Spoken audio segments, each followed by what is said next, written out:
그 후에 다윗이 블레셋 사람들을 쳐서 항복을 받고 블레셋 사람들의 손에서 가드와 그 동네를 빼앗고 또 모압을 치매 모압 사람이 다윗의 종이 되어 조공을 바치니라. 소바왕 하닷에셀이 유브라데 강가에서 자기 세력을 펴고자 하매 다윗이 그를 쳐서 하맛까지 이르고 다윗이 그에게서 병거 1000대와 기병 7000명과 보병 20000명을 빼앗고 다윗이 그 병거 100대의 말들만 남기고 그 외의 병거의 말은 다 발의 힘줄을 끊었더니 다메섹 아람 사람이 소바왕 하닷에셀을 도우러 온지라. 다윗이 아람 사람 22000명을 죽이고 다윗이 다메섹 아람의 수비대를 두매 아람 사람이 다윗의 종이 되어 조공을 바치니라. 다윗이 어디로 가든지 여호와께서 이기게 하시니라. 다윗이 하닷에셀의 신하들이 가진 금방패를 빼앗아 예루살렘으로 가져오고 또 하닷에셀의 성읍 디브핫과 군에서 심히 많은 놋을 빼앗았더니 솔로몬이 그것으로 놋대야와 기둥과 놋그릇들을 만들었더라.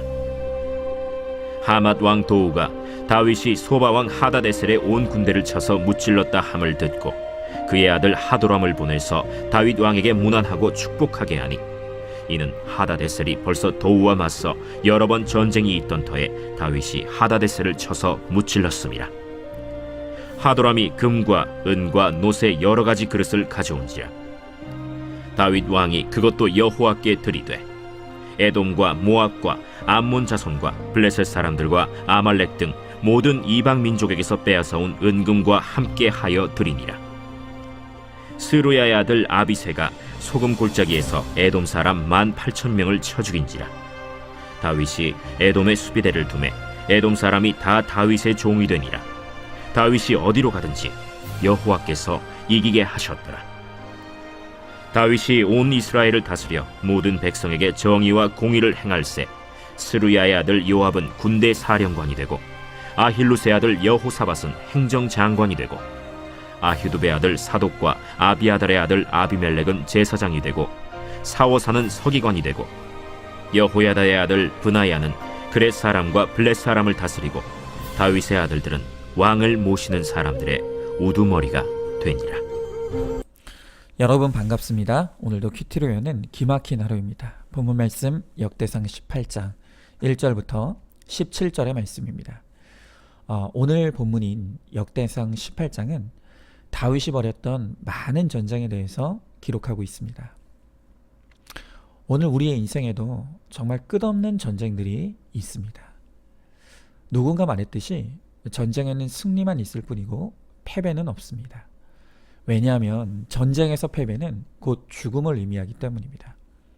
우리는 다윗이 그 많은 전쟁 가운데서 승리했듯이 우리도 다윗을 통해 우리의 전쟁에서 승리하는 법을 배우기를 원합니다. 자, 먼저 1절의 말씀을 보면 그 후에 라는 말로 시작하는 것을 우리는 보게 됩니다. 자, 여기 그 후에라는 말은 앞에 있었던 일 다음에 라는 의미를 갖죠. 자, 그러면 18장 앞에는 무엇이 있었습니까? 네, 당연히 17장이 있죠. 여러분 17장의 말씀을 기억하십니까? 자신은 화려한 백향목 왕궁에 거하는데 하나님은 초라한 성막에 거하는 것을 마음 아프게 여겼던 다윗이 성전 건축에 대한 계획을 품었습니다. 비록 하나님은 그의 계획은 거절하셨지만 다윗의 마음만큼은 기쁘게 받아주셔서 하나님께서 친히 다윗의 집을 세워주시고 그 다윗의 집과 왕위가 영원할 것이며 그의 후손들에게까지 하나님의 은혜를 베풀어 주실 것을 약속하셨었습니다. 그런데 이렇게 놀라운 축복의 약속을 받은 바로 그 후에 무슨 일이 일어났다는 것입니까? 전쟁이 일어났다는 것입니다. 우리 생각엔 그렇게 하나님으로부터 놀라운 축복의 약속을 받았으면 이제 태평성대를 누렸다라는 말씀이 나와야 할 것 같은데 오히려 축복 뒤에 전쟁이 벌어진 것을 보여주고 있다는 것입니다. 자, 여러분, 오늘 이렇게 축복 뒤에 벌어진 전쟁의 기록을 통해 오늘 하나님께서 우리들에게 가르쳐 주시고자 하는 것이 무엇이겠습니까?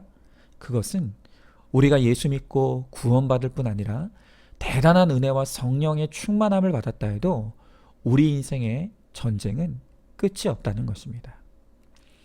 오늘 이 18장에 기록된 전쟁한 나라들만 봐도 블레셋, 모압, 소바, 아람, 에돔, 암몬, 암멜렉 7나라입니다. 어디 이뿐이겠습니까? 이렇게 우리 인생에 수많은 적들이 우리를 쳐 죽이기 위해서 끝없이 달려듭니다. 그런데 우리가 여기서 한번 물어야 될 중요한 질문이 한 가지 있습니다. 자, 그것은 이렇게 다윗이 일평생 수많은 적들과 전쟁을 벌였는데 그 많은 상대들 가운데 다윗에게 가장 무서운 적은 누구였을까요? 오늘 18장에 기록된 전쟁 상대 중에서 가장 눈에 띄는 상대는 블레셋입니다. 왜냐하면 이 블레셋은 이스라엘에게 있어서는 손톱 밑에 가시처럼 늘 성가신 존재였습니다. 심지어 앞선 사울왕 때에는 그가 왕으로 있는 40년 내내 이 블레셋과 싸워야 했습니다. 그리고 사울이 죽게 된 것도 바로 이 블레셋과의 전쟁에서였습니다. 그런데 놀라운 것이 무엇입니까? 이런 무서운 블레셋도 다윗에게는 상대가 되지 않았다는 것입니다. 아니, 제 기억이 맞다면 성경에서 다윗이 전쟁에서 졌다는 기록은 나와 있지 않습니다.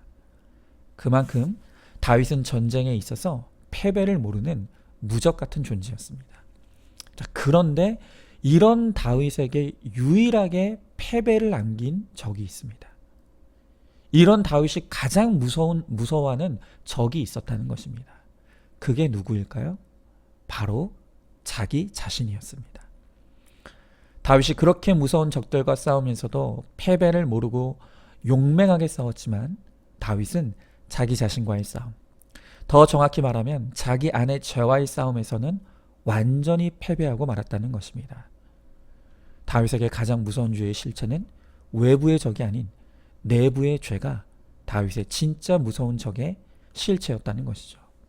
여러분, 이것은 우리에게도 마찬가지입니다. 여러분, 지금 내 인생에 누가 나의 적이라고 생각하며 싸우고 있습니까? 내 배우자입니까? 시댁과 처가입니까? 직장의 상사와 동료가 나의 적이라고 생각하고 있습니까? 그러나 결국 그 대상이 누구든 그 모든 대적의 뿌리에는 딱 한 가지가 있을 뿐인데 그것이 바로 내 안의 악과 죄입니다. 자, 사실 눈에 보이는 적은 우리 내부에 보이지 않는 죄가 형상화된 것일 뿐입니다. 여러분, 이게 무슨 말입니까? 자, 지금 내가 너무 싫어하는 대상이 있죠. 그런데 진짜 적의 실체는 바로 내 눈앞에 보이는 내가 미워하는 그 사람이 아니라 내 안에 사랑이 없는 나, 미움으로 가득한 나의 미움의 죄입니다. 바로 이 내 안에 미움의 죄가 죽고 사랑하는 마음이 임하면 미움의 대상은 자연스럽게 소멸되는 것입니다. 또한 지금 나와 끝없이 갈등하는 사람이 있습니까? 그런데 사실 진짜 적의 실체는 그 나와 갈등하는 대상이 아니라 내 안의 혈기가 나의 진짜 원수의 실체인 것입니다. 나의 혈기가 은혜로 죽어지면 당연히 갈등의 대상도 사라지게 되는 것입니다. 이렇게 내 안의 죄와의 싸움이 모든 전쟁의 본질입니다. 그리고 가장 무서운 죄의 실체인 것입니다.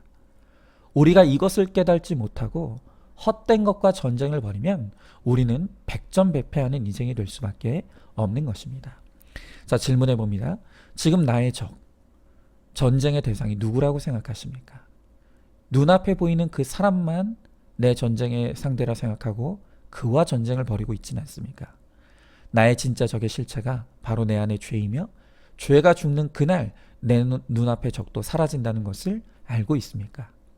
나의 진짜 원수인 죄와 싸워 승리함으로 진정한 전쟁의 승리를 누리시기 바랍니다. 자, 그러면 이렇게 무서운 죄와의 전쟁, 나 자신과의 싸움은 어떻게 승리할 수 있습니까? 자, 오늘 본문 18장에 핵심이 되는 표현 구절이 있습니다. 그것은 바로 여호와께서 이기게 하시니라 입니다. 자, 오늘 6절의 말씀에 보면 다윗이 어디로 가든지 여호와께서 이기게 하시니라 라고 했고 13절에서도 다윗이 어디로 가든 여호와께서 이기게 하셨다 라는 말씀이 정확하게 2번이나 반복되고 있습니다. 그리고 11절 말씀에 보면 그것도 여호와께 드렸다라고 합니다. 다시 말하면 다윗이 전쟁을 통해 얻은 전리품을 하나도 자기 것으로 취하지 않고 하나님께 예물로 드렸다는 것입니다. 여러분, 이 모든 표현을 통해 성경이 지금 강조하는 것이 무엇입니까? 전쟁은 오직 하나님께 속했다는 것입니다. 지금 우리의 죄와의 전쟁은 의지의 싸움이 아닙니다. 무슨 전략이나 전술의 싸움도 아닙니다. 이 모든 전쟁은 하나님이 도와주셔야만 하고 하나님이 돕지 아니하시면 이길 수 없는 전쟁이라는 것입니다. 우리는 100% 죄인이기에 우리는 태생적으로 죄를 사랑하게 되어 있습니다. 그리고 죄가 익숙한 것이 우리입니다. 그러하게 우리 스스로는 내 죄를 깨달을 수 없고 죄와 싸울 의지도 없고 이길 힘도 없습니다. 그렇기에 우리는 하나님의 은혜가 필요합니다. 그런데 그 하나님의 은혜가 임하는 통로가 어디입니까? 바로 하나님의 말씀입니다. 날마다 큐티로 살아있는 하나님의 말씀 앞으로 나아갑니다. 그리고 말씀이 나의 거울이 되어 나의 죄를 비춰주고 또한 말씀이 스승이 되어 나의 죄를 깨닫게 해주실 때 비로소 우리는 나의 죄의 실체를 마주대야 하고 직면할 수 있는 것입니다. 그리고 이제 내 죄를 깨닫게 되었다면 이제 또한 하나님이 주신 은혜의 힘으로 나의 수치를 무릅쓰고 그 죄를 공동체 앞에 고백하며 구체적인 적용으로 죄의 힘줄을 끊어버려야 합니다. 이렇게 우리는 우리 스스로의 힘으로는 죄에 대해 어떤 것도 할 수 없는 철저히 전적으로 무능한 존재입니다. 그것을 알고 오직 하나님의 은혜를 구함으로 우리의 전쟁에도 주님이 함께 하심으로 여호와께서 이기게 하시는 승리를 누리는 우리 모두가 되기를 소망합니다. 자, 질문해 봅니다. 말씀이 없기에 내 죄가 안 보이고 내 죄의 심각성을 깨닫지 못하고 있지는 않습니까? 벌써 죄에 익숙해지고 순응하고 있지는 않습니까? 오직 주의 은혜와 말씀만이 내 죄와의 전쟁에서 승리하는 길임을 알고 은혜를 구하며 말씀으로 날마다 큐티하시기 바랍니다. 자, 마지막 14절 이하의 말씀을 보면 다윗은 자신의 왕국의 조직을 잘 정비하고 요소요소에 일꾼들을 배치하는 것을 봅니다. 15절에서는 군대 장관과 행정 장관을 세웁니다. 그리고 16절에서는 제사장과 서기관을 세웠고 17절에서는 왕을 보조할 수석들을 세웁니다. 자, 이렇게 성경은 계속해서 다윗과 함께하는 사람들을 우리들에게 보여주고 있습니다. 이것은 전쟁에 승리하기 위해서는 반드시 우리와 함께할 공동체와 동역자가 필요하다는 것을 의미하는 것입니다. 여러분, 이 공동체와 동역자의 중요성은 아무리 강조해도 지나치지 않다고 생각합니다. 저에게도 하나님께서 붙여주신 얼마나 많은 동역자들이 있는지 모릅니다. 그 좋은 동역자들이 있기에 오늘도 제가 살아가고 또 사역할 수 있음에 감사할 뿐입니다. 저의 가장 가까운 곳에서 저와 늘 한 말씀으로 같이 가는 최고의 동역자인 제 아내가 있음에 감사합니다. 또한 늘 저를 위해 기도와 조언을 아끼지 않으시는 본가와 또 처가의 부모님들도 저에게 큰 힘이 되는 동역자가 되어주고 계십니다. 또한 사역에 있어서는 저와 함께하는 세 분의 교역자들과 또 우리 목자들이 저의 든든한 동역자입니다. 그뿐입니까? 우리 교회 각 요소에서 자신의 유익을 구하지 아니하고 오직 주와 몸된 교회를 위해 자신의 직분과 역할을 담당하는 많은 숨은 일꾼들이 계십니다. 뿐만 아니라 맡은 것이 없고 할 수 있는 것이 없다 할지라도 공동체의 일원이 되어서 함께 묶이고 함께 붙어가는 우리 성도님들 한 분 한 분이 계시기에 목사로서 저의 존재 이유와 목적이 발생합니다. 그래서 교회 안에 누구도 저에게 소중하지 않은 분이 없고 모든 분이 가치가 있고 의미가 있습니다.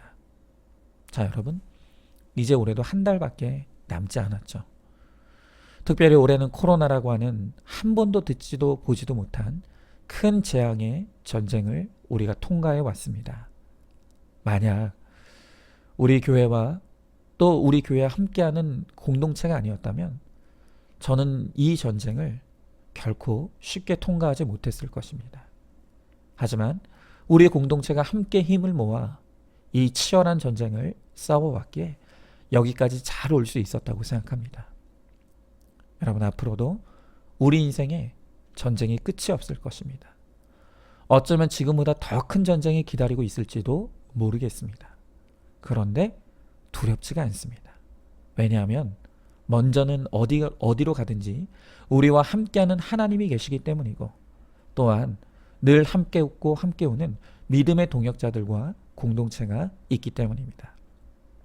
주님 오시는 그 날까지 우리가 공동체를 이루고 함께 동역자가 되어서 다 함께 승리를 이루는 저와 여러분, 우리 모두가 될 수 있기를 소망합니다.